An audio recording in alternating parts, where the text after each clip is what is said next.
né? E por que a gente é uma universidade? Muitas pessoas acabam associando a universidade a ter uma plataforma de conteúdo, né? E não é isso. A universidade, ela existe para, de fato, ter uma conexão maior com a estratégia do negócio. Então, a gente teve essa grande virada de chave, começou a olhar muito mais para comportamento, outras competências.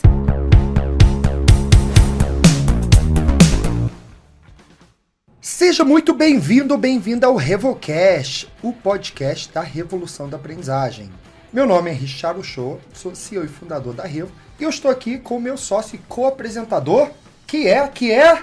Nilson Figueiredo. Bom dia, pessoal. Boa tarde, boa noite. Eu sempre falo, né? Escutar o Revocast, aproveita e ter um momento de deslocamento, ou tá na academia, enfim. Acha um jeito de escutar, porque cada episódio aqui a gente está aprendendo muita coisa, né, Richard? Exatamente, a gente fala que para a gente conseguir realmente transformar a vida dos nossos colaboradores, a gente precisa primeiro transformar o aprendizado do T&D. Isso aí. Então o objetivo do Revocast é justamente ser o podcast dos bastidores. A gente não traz o pessoal de palco, a gente traz o pessoal que de fato fez. É muito fácil pegar o diretor de RH, VP, tudo mais, que leva todo o crédito, e o time que de fato fez. Esse é o bastidor. É isso que a gente gosta de trazer aqui para contar o que de fato aconteceu. E muito legal os feedbacks que a gente está recebendo até agora, hein? O pessoal contando que... porque cada episódio aqui é um estudo de caso, né, Richard? Então Sim. A gente poder pegar experiências já vividas, a nossa metodologia aqui do Revocast é justamente vamos explorar quem já fez, né? Vamos explorar o que aprendeu e o que faria diferente e o que deu muito certo também, né? Eu acho que é um dos poucos podcasts que tem metodologia de ensino no podcast, No né? próprio podcast. Porque na Revo a gente é muito forte em metodologia. É isso aí. E para o estudo de caso de hoje, Richard? O que será que a gente aprontou? Vamos lá. Vamos lá. Hoje a gente vai falar do setor elétrico. Epa! Tá? O setor elétrico está passando por grandes transformações. Somente em 2024, o mercado se abriu para pequenas empresas comprarem energia direto de qualquer concessionária. E nos próximos anos, isso vai mudar mais ainda. Isso vai abrir para nós, consumidores, pessoas físicas. Isso é uma mudança radical para o negócio. Muda tudo. Agora, como navegar no ambiente de tanta incerteza? A única forma para transformar o negócio é transformando as pessoas, os colaboradores. Precisa transformar a cultura da empresa para implementar uma cultura de aprendizagem. Mas, claro, isso no papel é fácil. E na prática? E como fazer isso quando você tem 16 mil colaboradores? Isso mesmo, 16 mil colaboradores. Desafio é um número... Tá fácil, né? Tá fácil, né? Hoje temos um case eletrizante. É o case da CPFL. E para contar um pouco esse desafio, estamos aqui com a Daniele Castro, que é coordenadora de educação corporativa na CPFL, e a Carolina Benatti, que é gerente de educação corporativa na CPFL. Dani, Carol, que mudanças são essas do setor e como que isso está impactando o negócio? Sejam muito bem-vindas ao Revocast. Muito obrigada pelo convite.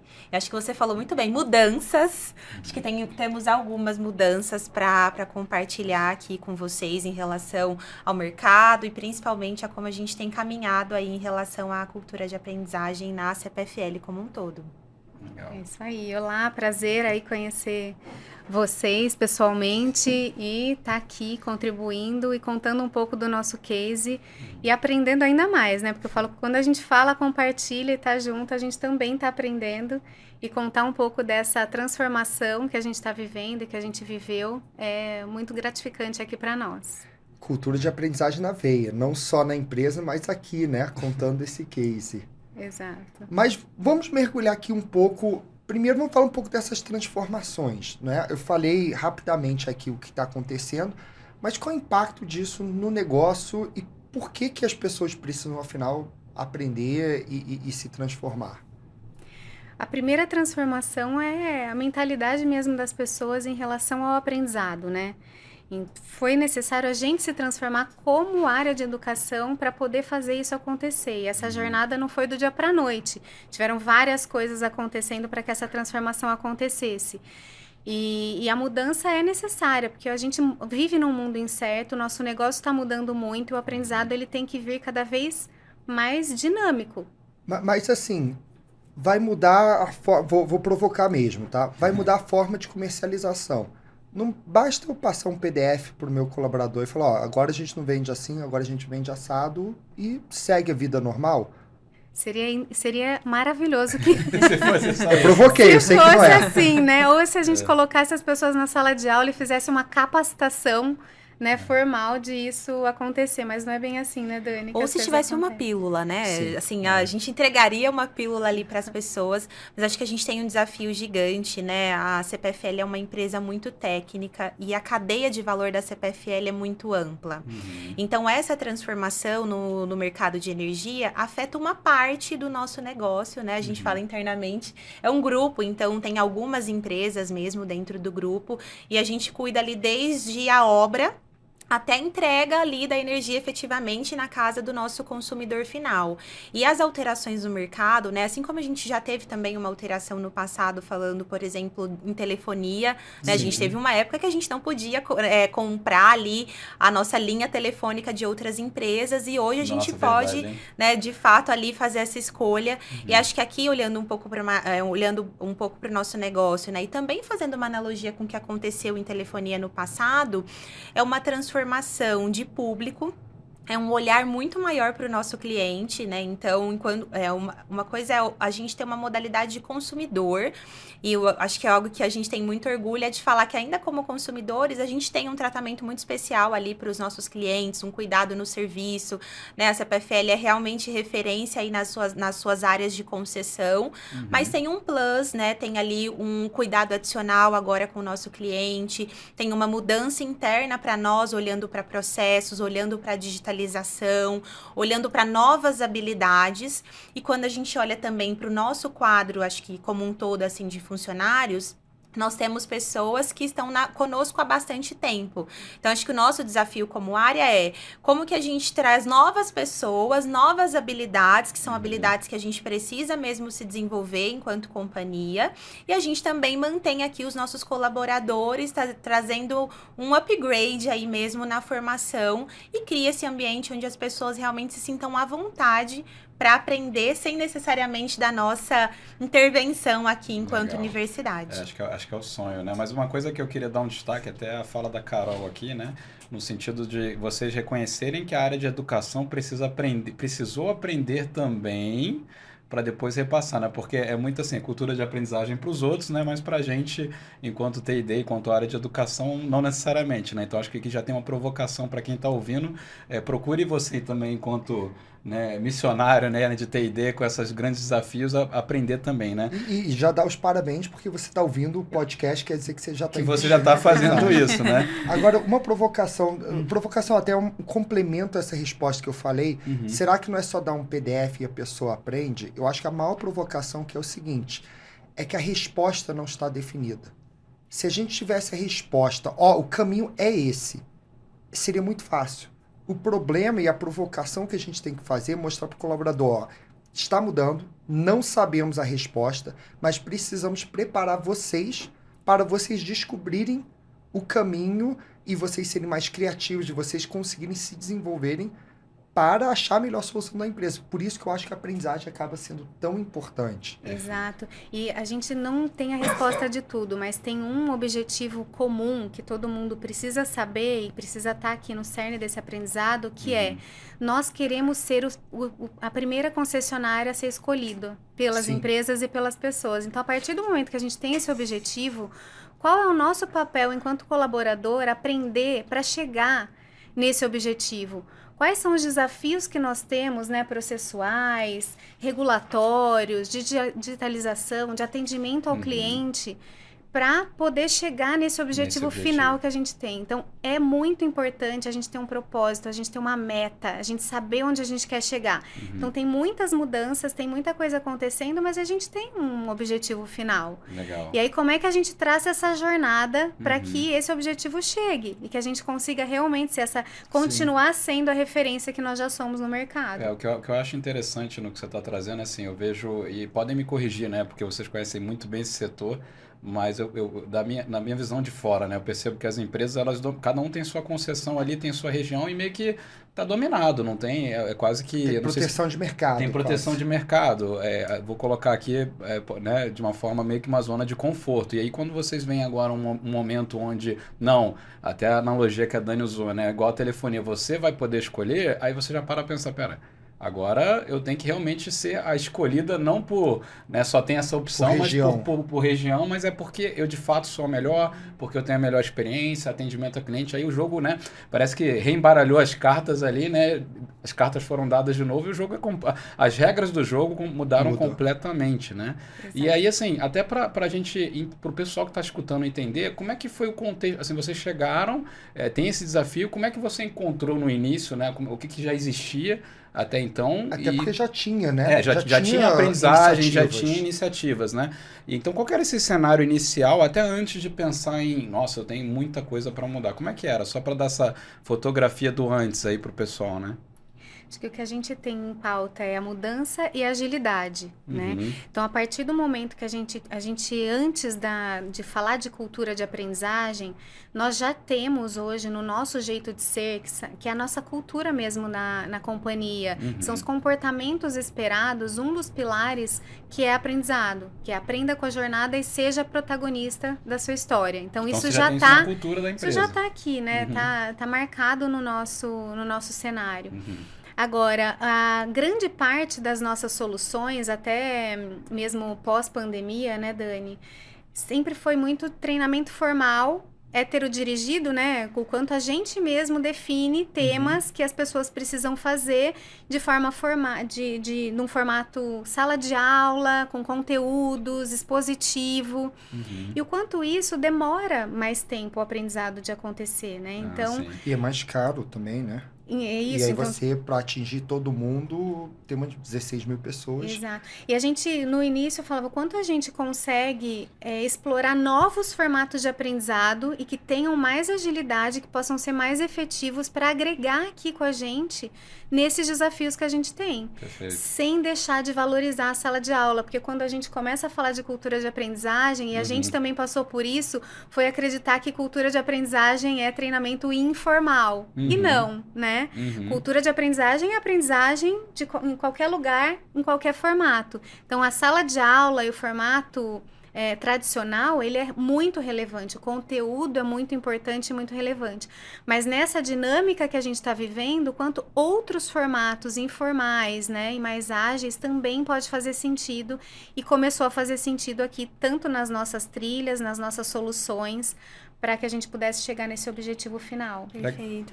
Eu acho que até um complemento, acho que a gente teve uma mudança de chave mesmo como área no que a gente acredita como aprendizado. Né? E muitas vezes a gente associa aprendizado a consumo de conteúdo. Verdade, e não necessariamente a fazer alguma coisa melhor. Então, as minhas milhares de analogias. Sim, fazendo uma analogia dieta, eu sei o que fazer. Eu saber o que fazer não significa que eu vá fazer e não significa que eu vá atingir o meu objetivo. Então, acho que tem um pouco aqui disso quando a gente fala de aprendizado, né? O aprendizado não é consumir conteúdo, mas é eu conseguir fazer alguma coisa melhor depois que eu tenho acesso ali àquele conteúdo. Melhor, diferente. E acho que essa foi uma grande virada mesmo de chave, assim, para nós enquanto área, para tanto conseguir valorizar o conteúdo, porque sem um conteúdo, sem um repertório, eu não consigo ter uma alteração, mas também fortalecer outros pilares ali para que, de fato, o aprendizado ele aconteça. Eu sempre falo que você não é pago pelo que você sabe, porque o ChatGPT hoje sabe tudo. Exato. Você é pago pelo que você consegue fazer com o que você sabe. Então, você falou brilhantemente. Nem sempre é só o consumo de conteúdo, é trazer conteúdo e colecionar, vamos dizer, diplomas e títulos e certificados. É de fato botar isso em ação. É botar o que você aprendeu em prática para transformar o negócio. Legal. E pelo que eu estou entendendo, né? Então, quando vocês já existiam bastante iniciativas, eu capturei aqui que é basicamente assim, bem tradicional, sala de aula, expositivo, e dá para dizer também que eles tinham um cunho mais técnico, regulatório, obrigatório, alguma coisa assim, e aí vocês começam, não, vamos sair só do técnico e vão ampliar para o que de fato é uma cultura de aprendizagem, é por aí?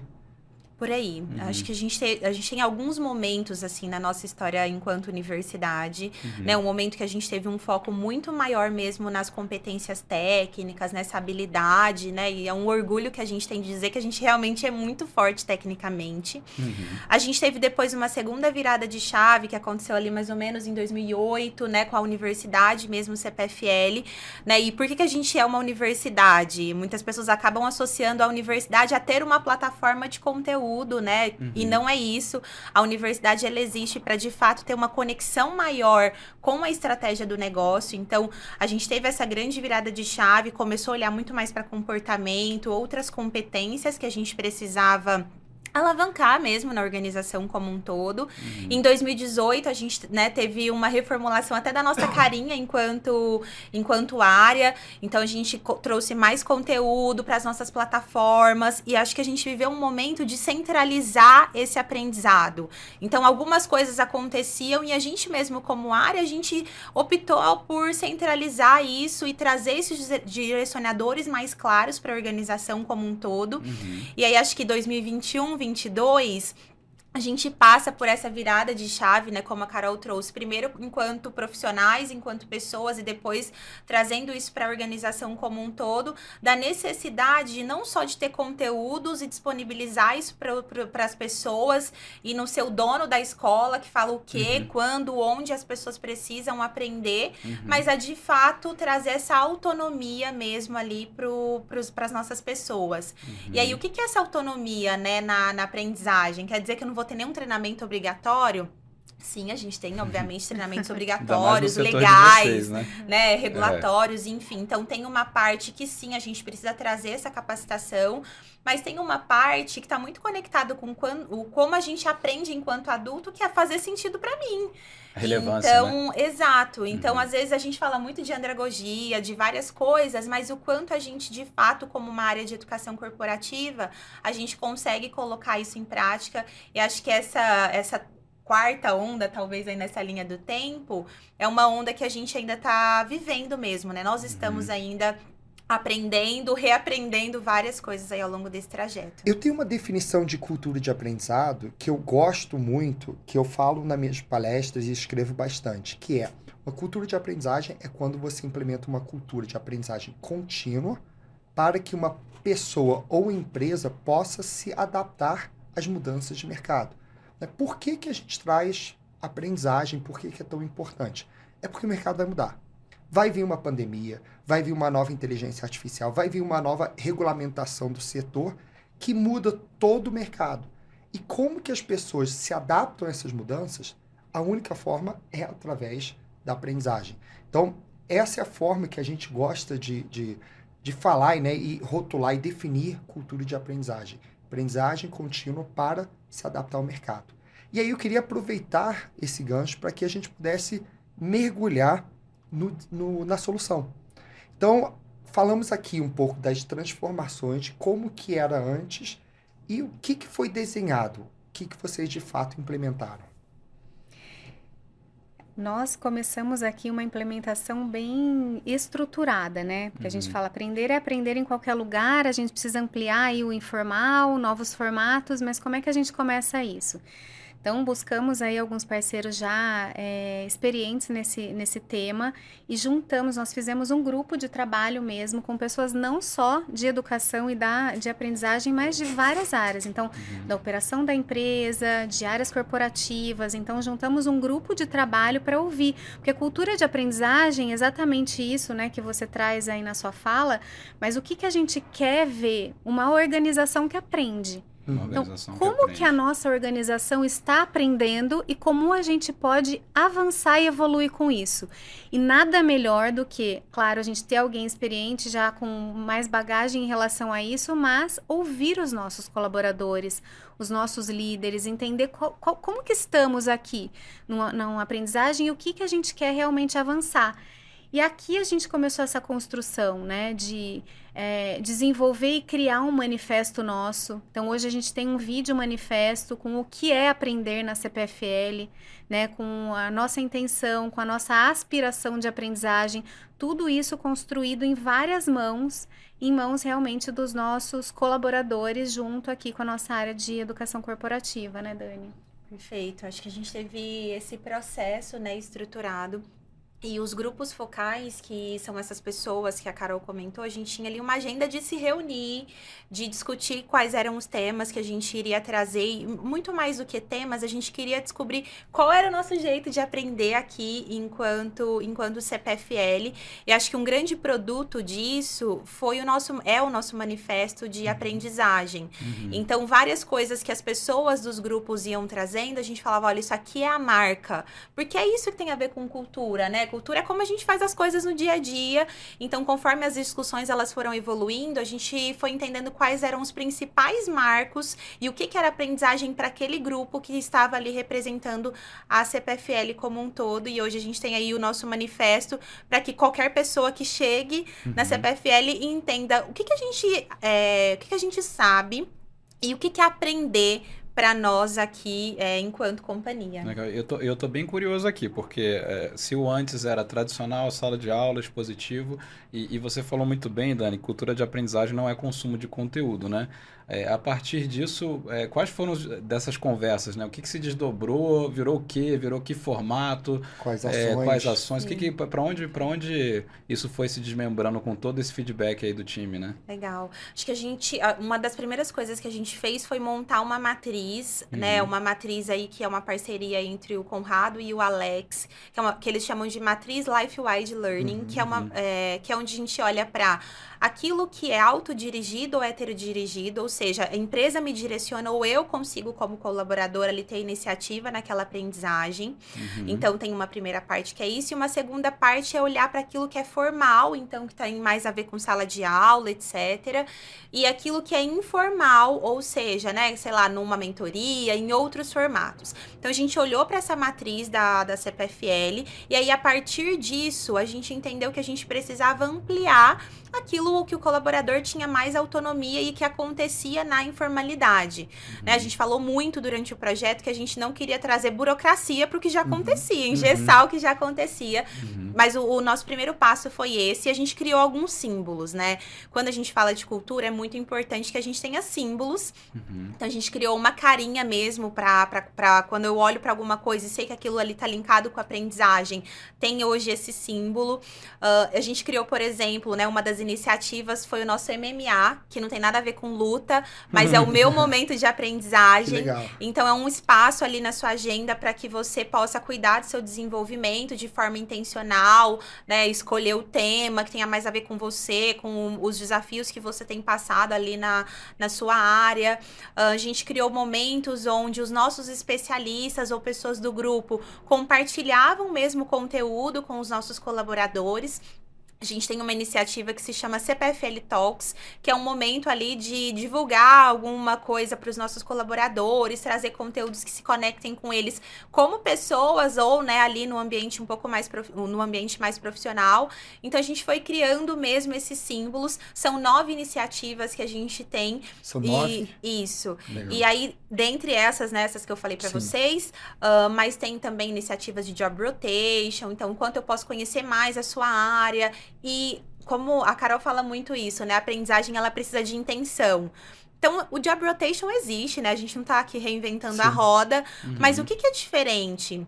a minha intenção e quais são os rituais que a gente, como área, direciona para que a pessoa utilize ali durante aquele período. Então, eu vou fazer um job rotation, ter clara qual é a minha intenção, o que eu vou aprender, o que eu vou deixar para aquela área depois que eu passar ali, passar por aquele período, porque senão eu encaro como, poxa, uma pessoa de férias, mais coisas para eu fazer e não necessariamente um período onde eu consiga ali me expor a um novo ambiente e aprender com isso. Então, acho que aqui tem uma importância que são os símbolos e as iniciativas que a gente criou para ancorar isso na empresa como um todo. Sabe o que eu acho muito legal na sua fala? Que você mostra o que é de fato T&D.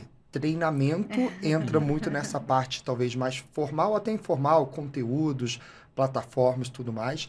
Mas você olha muito pro D, que é o desenvolvimento da pessoa, não é só o conteúdo. O job rotation, tudo isso aí entra em formas diferentes de aprendizagem, sem necessariamente ser só treinamento. E também dando a relevância para o conteúdo, né? Sim. O conteúdo, Só que ele é uma parte, né? Ele é uma é o parte. treinamento. Tem E o talvez D a depois. base, né? A base, o conteúdo sendo a base e depois quais são os aprendizados que vêm nessa linha, o aprendizado informal e tudo mais. Sim, aí é bem estruturado, né?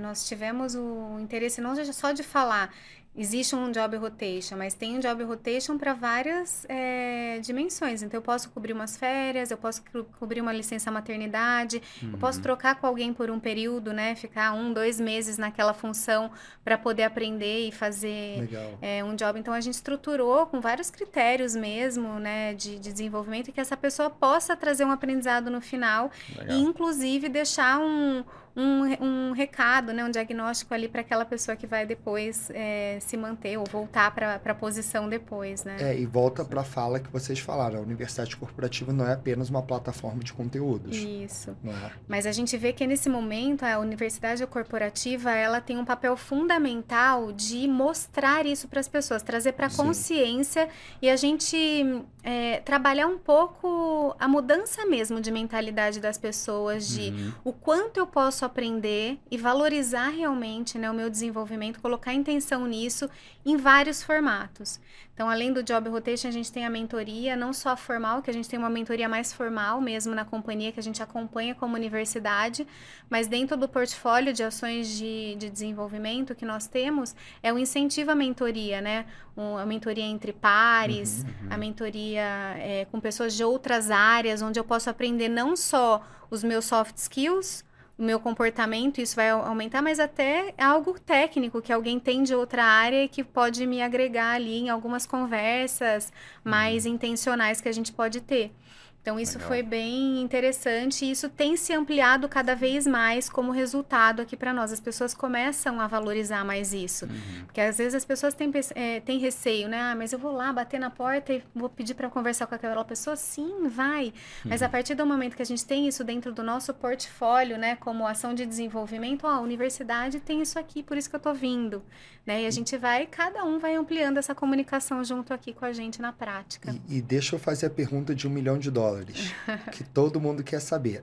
Muitas empresas criam essas iniciativas, não é? Mas têm a dificuldade de engajar as pessoas. O que vocês fazem para conseguir engajar esse público para que isso, de fato, seja vivida na cultura da empresa? E valorizado, né? E valorizado, porque do jeito que a gente, enquanto T&D, né, a gente olha, isso é maravilhoso. Né? A pergunta é, o pessoal comprou dessa forma também? Valorizou desse jeito? Viu como iniciativas de engajamento são feitas? Eu acredito muito que tem algumas formas de engajamento, né? Uma delas, e que a gente também pôde contar, né, Dani, foi com o apoio da alta liderança. Então, o apoio da alta liderança foi fundamental para nós. O MMA, quando a gente implementou, o próprio CEO da empresa fez um link, né, de falando da importância do MMA, incentivando as pessoas a bloquearem um tempinho na sua agenda na semana para um aprendizado, para fazer algo nesse sentido.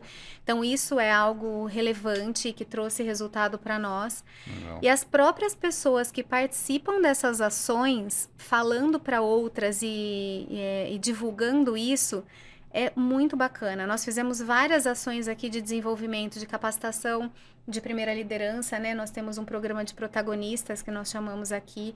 Então, a primeira turma vai engajando a outra e as pessoas têm muita vontade de ir, de entrar, né? Quando que vai abrir de novo? Quando que a gente vai ter uma próxima turma? Então, essas questões todas vão ajudando a gente nessa divulgação e no engajamento das pessoas. Mas não deixa de ser um desafio, porque a gente tem um dia a dia com muito volume de trabalho, né? Então, parar para poder participar de algo ou colocar intencionalmente esse aprendizado na nossa agenda não é algo fácil para quem não tem isso realmente como hábito, né? Perfeito. Eu acho que uma coisa que a gente acabou fazendo nesse aspecto foi criar um grupo das pessoas que querem se conectar como uma comunidade para trocar aprendizados. Então, às vezes, acho que como área, a gente pensa assim, nossa, a minha medida de sucesso é se 100% das pessoas que eu convidei participaram do treinamento. E acho que aqui tem um desapego mesmo nosso como área, que é um desapego difícil, do quanto não são 100% das pessoas convidadas, mas são as pessoas que faz sentido aquele conteúdo, e às vezes não faz sentido naquele momento o conteúdo para aquela pessoa, e tudo bem ela não participar.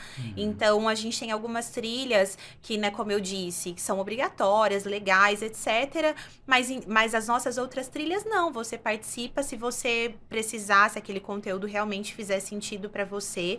Então, acho que esse é um ponto. E a gente também escolheu como área não penalizar quem não fosse. Então, assim, a pessoa não vai, a gente manda uma lista, faz chamada, rechamada, 30 turmas para...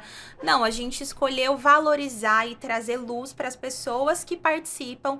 Então, quem participa, né, depois a gente coloca no nosso grupo de cultura, compartilha nos canais da empresa as dicas dessa pessoa de aprendizagem. Então, a gente foi muito mais para uma linha de valorizar as pessoas que participam do que, entre aspas, né, punir as pessoas por não participarem aqui das nossas ações, no geral. Nós acreditamos que realmente a aprendizagem vai acontecer com quem tá afim de estar ali. Acho que eu ouvi o Richard falando já uma vez, né? A gente faz treinamento, a gente quer... Várias pessoas se inscrevem, vão lá.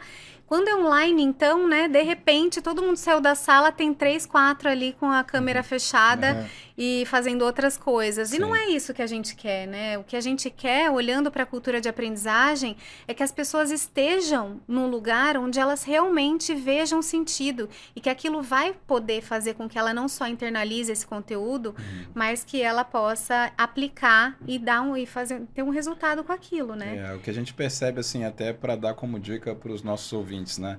A gente olha muito, toda solução que a Revo faz, a gente olha muito para primeiro buscar um local de sensibilização e engajamento, antes mesmo de eu trazer o conteúdo técnico, né? Técnico ou não, enfim, antes de eu trazer o conteúdo realmente ali que eu quero passar na solução, como é que eu faço os participantes quase que comprarem, né, o porquê que ele está ali e por que ele deveria ficar comigo até o final. E aí a gente vê várias soluções, né? A gente vê, até você falou do online, né? Quantos cursos online tem por aí? Quem não comprou algum curso online sequer abriu, né? Eu me coloco nesse local. E aí é justamente isso. Talvez a pergunta, não a principal, mas a primeira pergunta não foi respondida, né? Por que para mim, por que agora, né? E por que eu tenho que ficar nisso até o final, né? O Ilris, que ele tem um livro chamado How We Learn, Como Nós Aprendemos, de 2006. Ele traz uma teoria de aprendizagem, que é aprendizagem baseado em 3 pilares. O primeiro pilar, conteúdo. O segundo pilar, motivação. Ninguém aprende se não estiver motivado. Então, quando a gente fala aqui que a pessoa precisa estar afim de aprender e precisa fazer sentido para ela, é a forma de você preencher esse segundo pilar. Sem preencher esse pilar, as pessoas não vão fazer o curso. E aí cabe sim a nós que estamos pensando em ações de T&D, em pensar qual é a motivação. A gente só pensa no conteúdo, né? Aí tem que trabalhar muito a motivação, e dentro das nossas soluções é muito olhar a motivação como o primeiro elemento do curso. E não deixar o case ou a prática para o final, trazer para o começo. E o último pilar entra o contexto daquilo, da prática daquilo na sociedade. Então, se você quer fazer aprendizagem que realmente faz sentido, você vai ter que ter conteúdo, motivação e contexto prático. Sabe que em linha do que você está trazendo, nós implementamos aqui nesse cenário, nessa jornada toda, um planner de aprendizado. Porque dentro da cultura de aprendizagem, como é que a gente ensina as pessoas a aprenderem? Como é que a gente amplia também o repertório dessas pessoas poderem aprender. Porque às vezes tá fácil, tá bom, tem que aprender em qualquer lugar, em qualquer formato, mas e aí, né? E aí, Quais como? são? Como? Quem que eu procuro? Por onde eu começo? Então, nós implementamos um planner de aprendizagem que fala ali, né? É um canvas onde você coloca o que você quer aprender. Quero aprender inglês. Para que você quer aprender? Que vem a motivação, né? Sim. Você vai usar isso para quê, né? O que impacta na sua vida esse aprendizado? Quanto tempo você tem para esse Pra aprendizado dedicar. acontecer? Você tem tempo? Porque às vezes eu tenho uma motivação, mas, quando que eu vou parar para isso, né? E a gente olhar os formatos de aprendizado para isso. Então, aqui a gente trabalha em 4 siglas, né? E o C é uma delas também. Então, a gente sempre trabalhou muito no 70-20-10, na área Sim. de T&D. E eu acho que complementar ao 70-20-10, a gente traz o CEP mais R agora. Que então, dentro desse planner, o que a pessoa quer aprender, o porquê como que ela vai aprender? Com conteúdo, que é o nosso C, né? Então, ela vai trazer onde eu vou? Em curso, com alguém, lendo um livro. Então, o conteúdo precisa estar ali. Com experiências, que tipo de experiência que eu vou colocar ali no meu contexto, naquele aprendizado para poder fazer pessoas, quem são pessoas referentes, alguém que já conheceu, que já passou por isso e que possa me ajudar e que eu possa ali seguir ou algo nesse sentido. E redes não necessariamente só as redes sociais, que também estão associadas, mas redes que a gente vai se associando, né? A gente aqui de T&D tem várias redes ali que a gente vai participando. E ao final como é que eu meço que eu realmente aprendi isso, né? Então a gente fazer a pessoa refletir que existe alguma forma de mensurar. Então, eu vou aprender inglês, então, sei lá, daqui 2 meses eu vou conseguir fazer uma apresentação por mim mesmo, vou conseguir escrever um artigo em inglês, conseguir ler um livro, né? Numa velocidade maior. Então, a gente conseguir medir isso de alguma forma. Legal. O que eu acho muito bacana nesse, vamos dizer, novo conceito de aprendizagem, que é sair só das trilhas obrigatórias, sair só daqueles cursos mais tradicionais que sempre teve e trazer esse protagonismo, é que é um novo conceito de aprendizagem onde o colaborador está no centro. Isso. Não é o RH que está no centro. Ele não é drivado pelo RH empurrando os conteúdos que a pessoa tem que fazer. Não, ela tem que ser responsável por isso. E eu adorei muito na fala que vocês trouxeram que o papel da universidade é trazer essa consciência da importância da aprendizagem na carreira.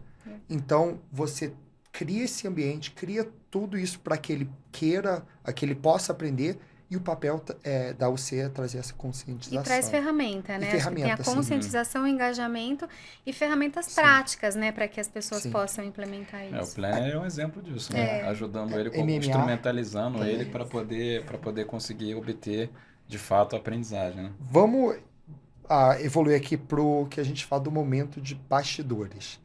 Tudo isso aqui a gente sabe que já trouxe muito conteúdo, há muitas coisas legais, mas nem sempre tudo vai conforme planejado, né? Tem coisas que acontecem que não dão certo ou precisa mudar. O que dentro do projeto vocês viram que, de fato, não foi exatamente como planejado? Sabe que quando a gente começou lá em 2021, a gente aplicou uma pesquisa mesmo para as pessoas da empresa, perguntando para ela, entre várias coisas, a gente perguntou para ela, quem é o principal responsável pelo seu aprendizado? Você, a CPFL? Então, tinham essas opções e as pessoas, 47% dos nossos colaboradores responderam A CPFL. Então, a gente fez uma série de ações. A gente, na sequência, né, usou isso como um guide, tinham outras perguntas que nos direcionaram e a gente usou isso mesmo como um guia para as nossas ações. Então, a gente aumentou símbolos, né, MMA, a gente tem uma feira de aprendizagem para as pessoas, né, conseguirem aproveitar ali presencialmente, saberem o que está acontecendo na área como um todo, na empresa. E a gente falou, olha, vamos colocar como uma métrica aqui para nós, como área, a gente buscar a redução desse número? E a gente colocou isso mesmo como meta. E depois de um ano, mais ou menos ali após a implementação, a gente perguntou de novo para as pessoas, fez exatamente a mesma pergunta. E a gente tinha a expectativa que esse número reduzisse, porque a gente falou de autonomia, de protagonismo, etc. Mas não foi isso que aconteceu, para nossa surpresa ou não. E aí a gente depois foi questionar um pouquinho aquele número. O número não só reduziu, não reduziu, como aumentou. Então a gente saiu de 47 para 58% dos nossos colaboradores. Nossa. E aí, quando a gente se deparou com aquele número, né, a gente falou, gente, mas peraí, como assim? Eles são muito autônomos. Mas foi muito bacana, porque a gente conseguiu ali, pelas outras perguntas também que eles responderam, e também por pesquisas mais em pessoa ali que a gente foi fazendo, a entender que quanto mais as nossas pessoas, né, os nossos colaboradores, eles viam a nossa presença como universidade, apoiando eles no dia a dia, mais eles acreditavam a nós essa responsabilidade. Ah, interessante. Então, assim, poxa, a gente tem a bolsa de estudos, eu consegui me formar, talvez, porque a empresa, a universidade me disponibilizou. Com certeza, eles são os responsáveis pelo meu desenvolvimento. Entendi. Então, a gente conseguiu... Um erro de interpretação, na verdade, Exato. né? Você queria perguntar se ele se sentia como responsável, mas ele falou, mas eu vejo tanta coisa Vocês, muito vindo obrigada. de vocês me ajudaram, né? Eles estão Realmente. acreditando a vocês muita coisa que aconteceu com eles, né? Exato. Então, acho que a gente teve questões como essa de entender qual é o nosso direcionador. Como que a gente vai medir isso? Porque é uma pergunta que a gente se faz com muita constância. A gente tem algumas métricas para olhar para o nosso avanço. E acho que hoje muitas pessoas, empresas, falam de cultura de aprendizagem. E acho que a pergunta do milhão é como que a gente mede esse avanço?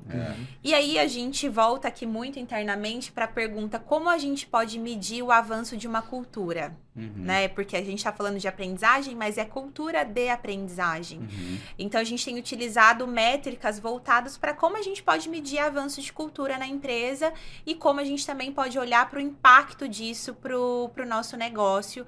E aí, a exemplo, né, a gente escolheu alguns projetos nossos para a gente conseguir implementar, olhar para outras formas de aprendizado e entender se aquele grupo, se naquele projeto as pessoas avançavam mais ou menos quando a gente comparava com outros modelos que a gente tem de aprendizagem. E aí um dos temas que a gente escolheu aqui foi olhar para a digitalização, inteligência artificial, novas tecnologias e olhar um pouco mais para esse mundo aí para medir esse avanço. Legal. E Legal. teve alguma outra... Esse aí do número foi bem impactante, né? Esse suposto erro de interpretação aí.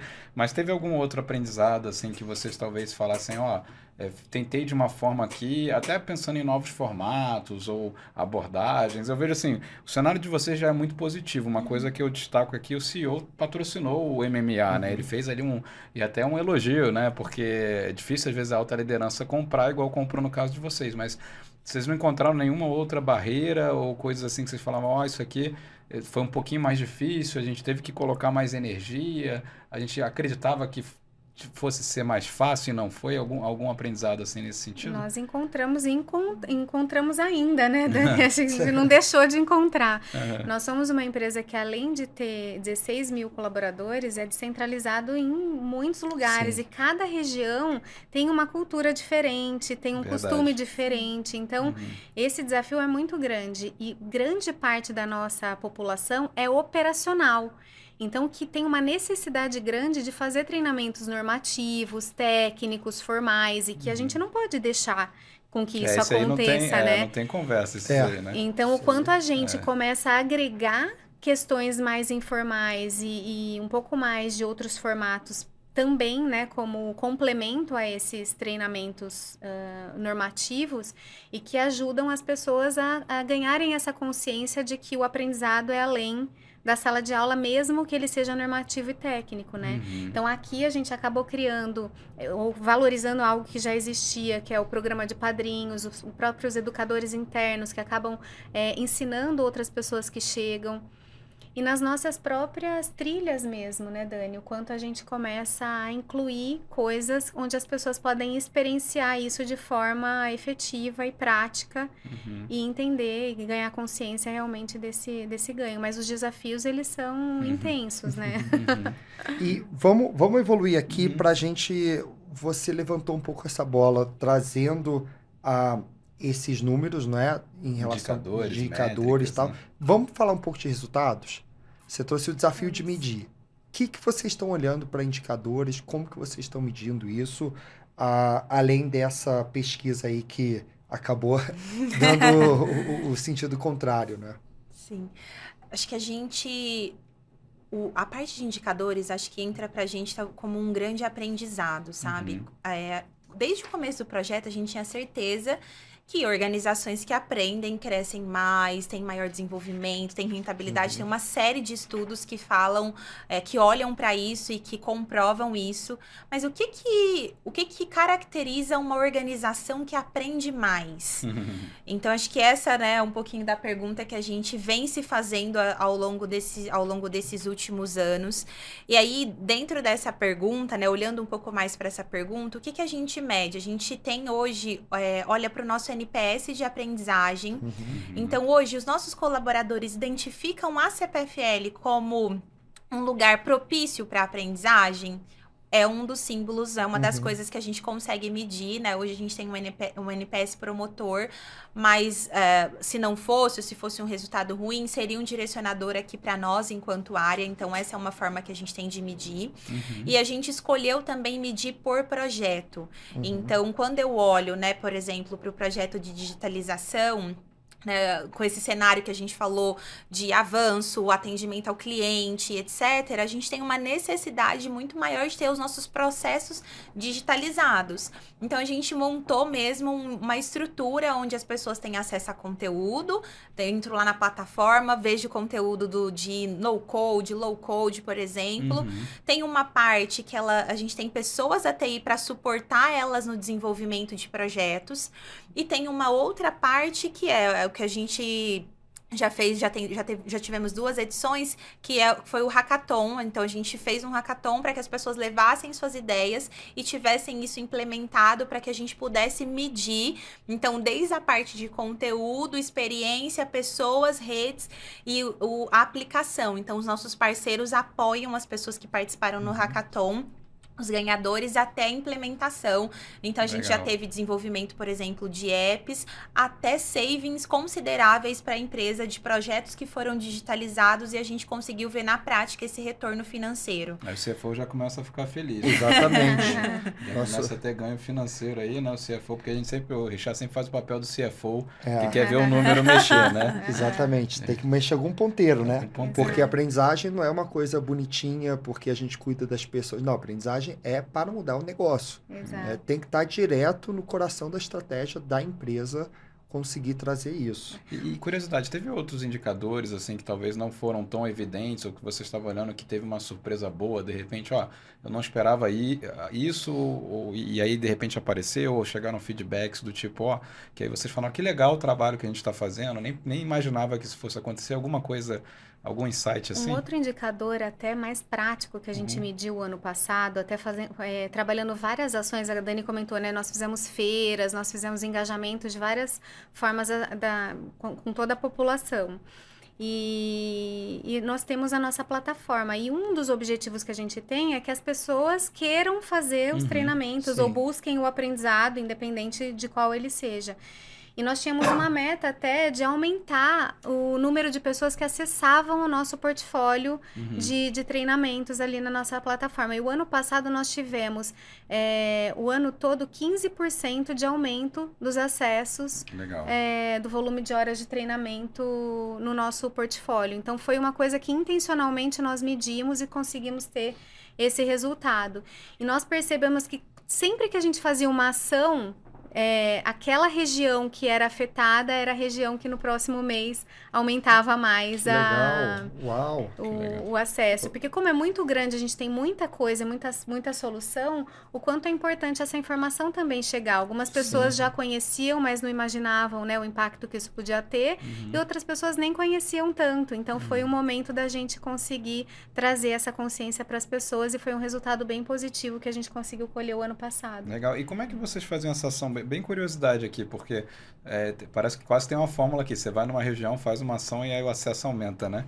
O que é isso? Como é que é essa comunicação? É basicamente um reforço? É uma reunião online? O que é isso na prática? Nós fizemos várias, a gente chama de feira, né? Então, é um movimento que nós fizemos na sede, né, da empresa, na sede tanto do Rio Grande do Sul quanto em Campinas, com transmissão ao vivo para todos os lugares. Então, começa dali.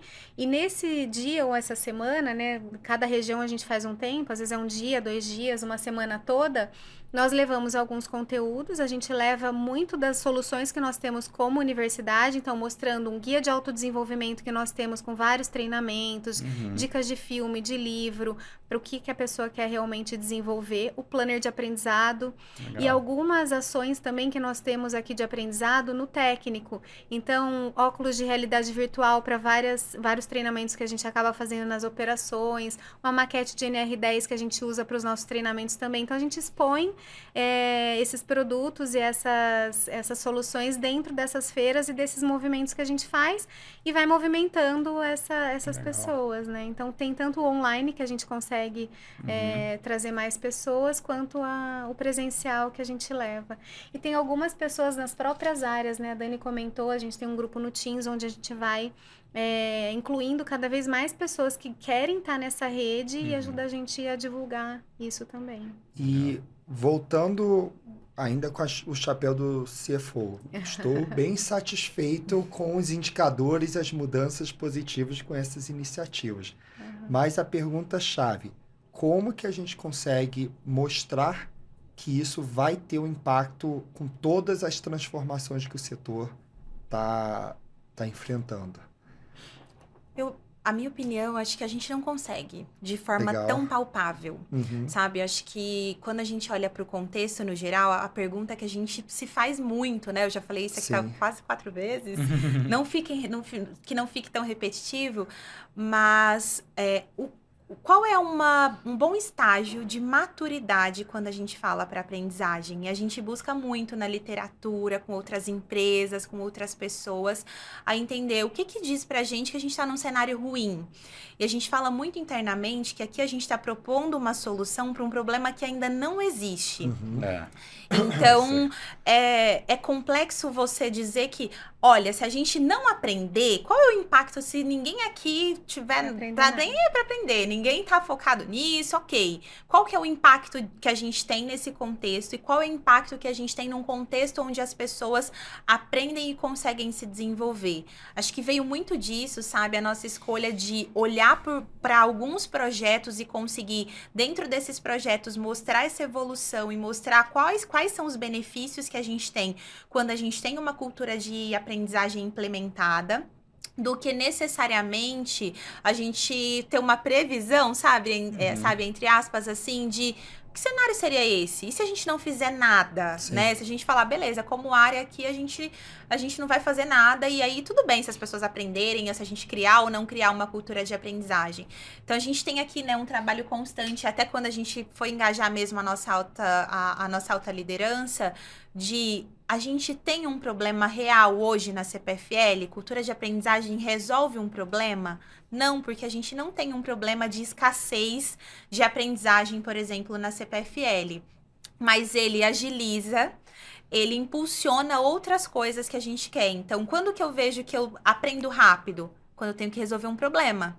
Então, quando eu vou resolver um problema, eu vou recorrer ali a mecanismos e a ferramentas que eu já tenho para resolver aquele problema. Será que a gente tem como mensurar? Sabe? Que nesse caso aqui eu demorei 10 minutos e agora eu vou demorar 40, 20 segundos, vou responder mais rápido. Então, acho que em aprendizagem tem coisas muito palpáveis e que a gente consegue hoje olhar para essa alavancagem.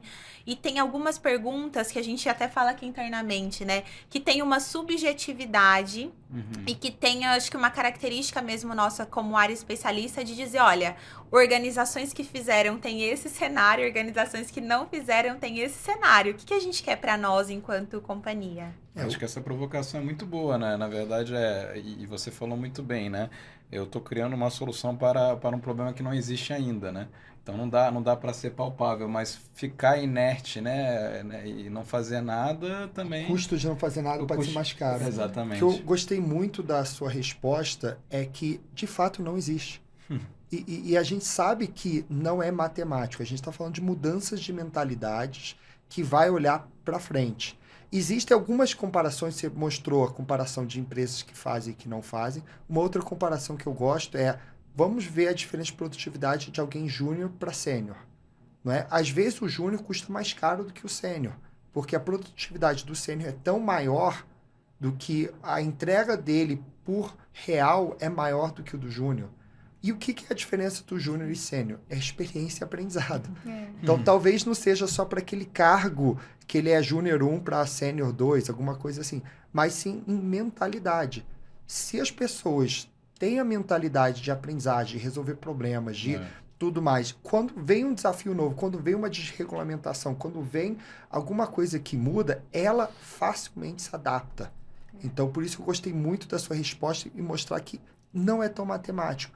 Agora, como que você traz o indicador? É o que vocês falaram agora há pouco, que vocês estão medindo por projeto. E aí, o acúmulo dessas iniciativas, eu acho que começa a trazer esses indicadores. Então, como CFO, eu fiquei bem satisfeito. E o quanto a gente não para, né, Richard? A gente não pode parar. Então, tá bom, a gente está terminando aqui um ciclo, são outros que vão continuando, né? Então, é um projeto que acaba, mas que tem uma continuidade, tem que ter uma sustentação. E a gente agora vem também saindo do forno esse ano com o LNN, né, que é um levantamento de necessidade de negócio, que também traz muitos indicadores de negócio e o quanto a gente consegue olhar para aprendizado e para soluções que a gente está incentivando aqui, que pode ajudar com que esse ponteiro de indicador de negócio, e não necessariamente de treinamento e desenvolvimento, mexa. Né? Então, a partir do momento que eu quero ser o primeiro a ser escolhido, né, pelo nosso cliente, eu preciso diminuir o número de reclamações que eu tenho hoje no meu canal lá de reclamações. Então, se eu faço ações relacionadas a isso com meus colaboradores e de acordo com, nesse momento, isso diminui, eu consigo mexer nesse indicador. Legal. Essa parte de digitalização e da jornada tech, o quanto me ajuda, né, a otimizar e automatizar os meus processos e o quanto isso me ganha de tempo, não só de redução de custo, mas de tempo mesmo que as pessoas têm para fazer outras coisas. Então, esses indicadores de negócio são importantes e a gente está trazendo cada vez mais para dentro para a gente poder conectar com as nossas ações também de cultura de aprendizagem. Muito bom, nossa, tem muita coisa aqui anotada. E aí agora eu queria aproveitar para ir para a próxima pergunta, que é uma pergunta mais filosófica. Para vocês, o que significa a revolução da aprendizagem? Quer começar aí, Dani? Já fui até estratégica aqui em beber a água para tentar deixar. Respira. Mas esse silêncio, essa pergunta profunda, ela sempre tem esse silêncio, assim. Normalmente tem aqui em todo episódio uma pausa de 1, 2 segundos, né? Sim. Sabe que eu acho que para mim a revolução da aprendizagem é a gente colocar o aprendizado num local de prazer, de gostar de fazer aquilo, sabe? Legal. Acho que ao longo da nossa vida a gente vai criando uma série de pressupostos do que é aprender, né? E se eu pensar na minha infância aqui, que morava numa cidade menor, inclusive menor do que Campinas, que é onde eu moro hoje, então brincava na rua, a aprendizagem para mim era, não posso mais brincar porque agora eu vou para a escola, agora eu tenho que fazer minha lição de casa. Era punitivo. Era punitivo quase, não vai sair porque vai fazer isso. Então acho que ao longo da nossa vida, algumas pessoas mais, outras menos, vão colocando a aprendizagem num local de, nossa, que chato, que difícil, não faço algo que eu quero. Então, acho, na minha opinião, acredito que a revolução da aprendizagem seja a gente colocar num lugar de prazer, de algo que a gente gosta mesmo, assim, de fazer. Legal. Concordo com a Dani. Para mim, aprendizado é muito a gente conseguir atingir os nossos objetivos, né? Com tudo que a gente consegue realmente espalhar. Então, eu falo que o mais importante do que a gente trazer para dentro é o quanto a gente consegue espalhar aquilo que a gente aprendeu e chegar realmente em objetivos para ser feliz, para chegar onde a gente quer realmente, né? Para evoluir, para poder crescer. Então, aprendizado a gente respira, né? Aprendizado no dia a dia. O mais legal da resposta de vocês é que não tem nada a ver com tecnologia. Então, quando a gente olha, tecnologia é apenas o meio e não o fim, né? Então, muitas pessoas, revolução, vou trazer uma solução com IA, com tecnologia, gamificação, plataforma, né? Pegar todas as tecnologias da Revo, que são as melhores, e vou implementar que é a revolução. Não. Tem muito mais a ver com isso, muito mais a ver com as pessoas, o prazer. Transformação das pessoas. Transformação. Né? Bem, agora a gente chegou naquele momento que é para conhecer vocês. Então, talvez valha a pena falar quem é a Carol e Dani dentro e fora do LinkedIn. Joia. Bom, Carol, dentro do LinkedIn, Carol, formada em psicologia, né? Tracei minha carreira toda na área organizacional, sempre na área de recursos humanos. Amo o desenvolvimento de pessoas, então sempre trabalhei com isso. Fui BP de RH por muito tempo, né? Então, estou na área de educação oficialmente há 2 anos e meio, mas sempre trabalhei com treinamento, com desenvolvimento. Isso que eu ia falar, parece que você tá assim, tanto prazer. Sim, já que fui você para fala. sala de aula, já dei treinamento, sempre tive muito prazer por nisso, isso, tava ali, realmente. sempre tava ali. E tenho me colocado muito como uma aprendiz intencional. Eu falo lá, né, para nós que casa de ferreiros tem de ser de ferro, então Isso aí. não tem jeito. Então, o quanto eu tenho me desafiado nesse aprendizado intencional, né, de trazer, de experimentar as nossas ferramentas, as nossas soluções, me colocar realmente nisso e de ser exemplo mesmo para as pessoas que possam, né, ver esse crescimento, essa evolução e que cada um possa buscar o seu no meio daquilo que a gente quer desenvolver, que a gente quer aplicar. E você está quanto tempo na CPFL? Na CPFL eu vou fazer 7 anos agora. Nossa, bastante. 7 anos. E fora do CPFL. LinkedIn? Fora do LinkedIn, Carol, super família, né? Sou casada com o Alexandre, tenho 3 filhos, Lucas, Felipe e nossa, Fernanda, que legal. 2 Qual a idade? cachorras maravilhosas, 22, Nossa. 11 e 9. Nossa. Então, são meus filhos, minha paixão, falo que meu hobby é estar com eles, né? Porque a gente trabalha Sim. tanto, tá ali no dia a dia, então o tempo que eu tenho para estar com a família, ficar no final de semana, receber os amigos em casa, e pra eu poder aproveitar que essa parte para mim é bem, bem importante. Então, gosto Legal. muito disso. É isso. Dani? Muito bom.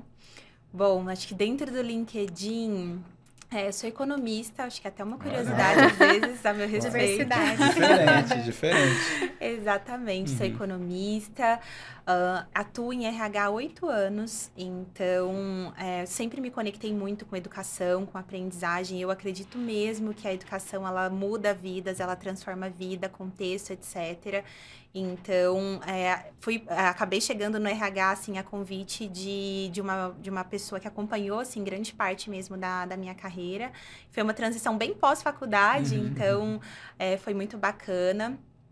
Sempre atuei em áreas de educação corporativa, sempre focada ali em treinamento, desenvolvimento, soluções. Então, é algo que eu gosto muito. Apesar de já ter trabalhado em RHs mais generalistas, as minhas áreas de especialidade são essas. E realmente são as áreas que eu gosto, assim, sou completamente apaixonada. Fora do LinkedIn, sou goiana, talvez meu sotaque já tenha me entregado. Legal. Mas sou goiana, casada com o André. Sou uma goiana em terras paulistas, né? Então, morando aí em Campinas. Vim para esse desafio na CPFL, que é um lugar que eu tenho gostado muito, tenho aprendido muito. Não tenho filhos, mas sou uma tia muito babona. A gente tem 8 sobrinhos, então, assim, são a paixão da minha vida. E acho que como hobbies eu gosto muito de natureza. Em especial o sol, nascer do sol, assim, é a minha paixão. Legal. Sabe o que eu acho legal na tua história, né? Acho que é o primeiro episódio, né, Richard, que tem uma economista trabalhando com a área de educação. E o mais curioso é que, por mais que a gente perguntou, mas e a métrica? Como é que comprova? Você não caiu no erro de um economista de falar, não, eu achei a fórmula matemática, né? Então você conseguiu, né, vencer assim eu mesmo. Trouxe ela para isso, viu? Mas não foi isso, né, Dani? Exatamente. Que legal. Muito bom, muito bom. Essa Como economista, eu vou sempre falar, depende. Mas muito bom. Fantástica diversidade aí. Acho que até tem uma complementariedade muito boa entre vocês, né? E até perguntando aqui, Carol, se alguém quiser entrar em contato para fazer um benchmark, onde que as pessoas te acham? Seu LinkedIn? O meu LinkedIn tá como Carolina Azevedo Benatti, então podem me procurar por lá. Legal. E deixo os meus contatos. Podem me mandar contato, eu sempre costumo responder, tá? Legal. E Dani? Podem também me conectar via LinkedIn. O meu LinkedIn é Daniele Castro, então tô sempre por ali. Não posto muito, mas respondendo com certeza. Legal. Então eu quero agradecer muito a participação de vocês aqui nessa aula, né? Quase uma aula de pós-graduação, super densa, técnica, para que a gente possa ajudar aqui os nossos ouvintes. Então, muito obrigado aqui pela participação de vocês Eu hoje. queria agradecer a participação de vocês também e um episódio aí que a gente procurou definir, tangibilizar o que é a tal da cultura de aprendizagem. Tanto se fala, a gente fala muito, mas o que é isso, né? Então aqui espero que você tenha anotado bastante, que é uma grande aula sobre esse assunto. Então muito obrigado por terem contribuído tanto aí com tantos insights, com tantas dicas e compartilhado a experiência de vocês quando o assunto é cultura de aprendizagem, né? Nós que agradecemos, viu? Foi muito bom estar aqui com vocês, compartilhando, e a gente fica à disposição, né? Para trocar mais e qualquer dúvida que tenham, podem conectar a gente aí. Legal. Com certeza. Muito obrigada, viu, pelo convite. Foi um Obrigado. prazer participar com vocês. Nilson, nossa, eu tô com 2 páginas É. de anotações. Uma folha e meia aqui para mim também, hein? É. Bastante coisa. Sabe o que mais me surpreendeu? A quantidade de iniciativas. Então, a gente tem aqui o manifesto MMA, feiras, tem plataforma, tem job rotation, tem padrinho, tem que achar tanta anotação, estou até perdido em quantidade, trilhas obrigatórias, não obrigatórias, não é? Muitas iniciativas, isso me surpreendeu bastante. É, muito mesmo. E aqui eu achei legal até o recorte, né, da cultura de aprendizagem evoluindo na prática. Então, elas contaram aqui, né, que começou como algo era só tradicional, sala de aula, expositivo, e como é que eu dou os próximos passos, né, inserindo de fato uma cultura de aprendizagem. E Richard, somado a tudo que você já trouxe com todas essas iniciativas, eu também peguei umas falas bem poderosas, vamos dizer assim, né? Aprendizado não é consumo de conteúdo, de fato, né? Sim. Às vezes tomar cuidado de achar que é consumo de conteúdo, e a virada de chave que a Dani trouxe foi muito fazer algo melhor, né? E não só consumo de conteúdo. Outra coisa bem interessante que eu peguei é o símbolo, né? Que remete à aprendizagem se repetindo ali para sempre dar uma mensagem de que a CPFL tem isso como uma preocupação muito viva, né? O MMA eu adorei, né? Buscar esse espaço na agenda, mas com aqui uma excelente contribuição com o CEO patrocinando isso. Sim. E dizendo, arrume espaço na agenda para desenvolvimento, porque isso é relevante para você, né? Então, ajudando no protagonismo. O que eu anotei aqui também, que a Universidade Corporativa não é apenas uma plataforma de conteúdo, também que cultura de aprendizagem é uma organização que aprende, não é? Então, e aí a aprendizagem vai muito além da sala de aula. E tem várias coisas aqui, né? Quando a gente falou de resultados, eu gostei muito daquela pesquisa. Quem é responsável pela sua aprendizagem? No ano 1 é 47%, no ano 2 é 58%. Mas aí a gente percebeu que foi um erro de interpretação. Na verdade, eles estavam elogiando o trabalho delas, né? E aí tem NPS de aprendizagem, né? Medição por projeto.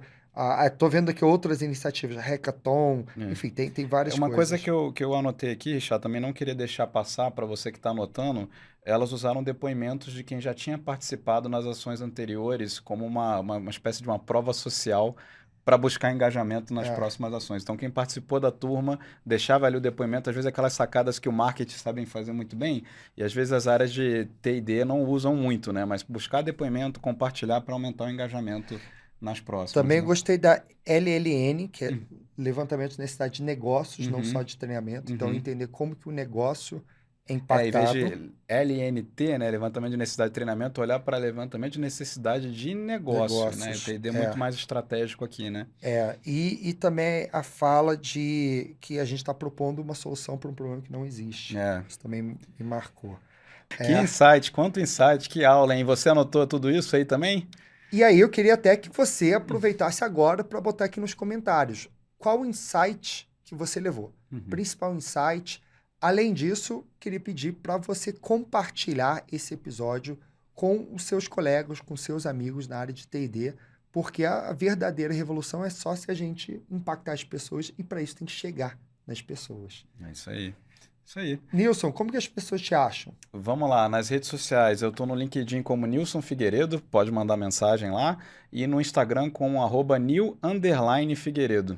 E para você, espero que você já me siga, mas caso não, @RichardoShowa nas redes sociais, qualquer rede, e também aproveita para seguir a Revo, @SomosRevo, no LinkedIn e no Instagram. Então, Nilson, eu acho que missão muito mais do que cumprida, né? Legal, legal. Muito feliz aí por explorar o assunto que é complexo, mas aqui tangibilizamos cultura de aprendizagem. E o que será que vem aí no próximo episódio? E no nosso próximo episódio estaremos com o Leonardo Pazetti, que ele é gestor de treinamento e desenvolvimento, e ele vai contar como montar um programa de trainee. Mas não é um programa qualquer, porque foi um desafio que ele recebeu no meio do programa, só que tem um detalhe, não tinha nenhum histórico, não tinha nenhuma documentação, ele teve que literalmente trocar a roda do carro com o carro andando a 1000 por hora. E a quarta tentativa do programa, hein? E aí ele foi chamado para resolver. E sabe o que é o melhor do programa? É ele conseguir comprovar o payback e melhorar em 4 vezes o resultado. Mas eu não vou contar mais. Você vai ter que ouvir no nosso próximo episódio. Escuta que esse ficou muito bom.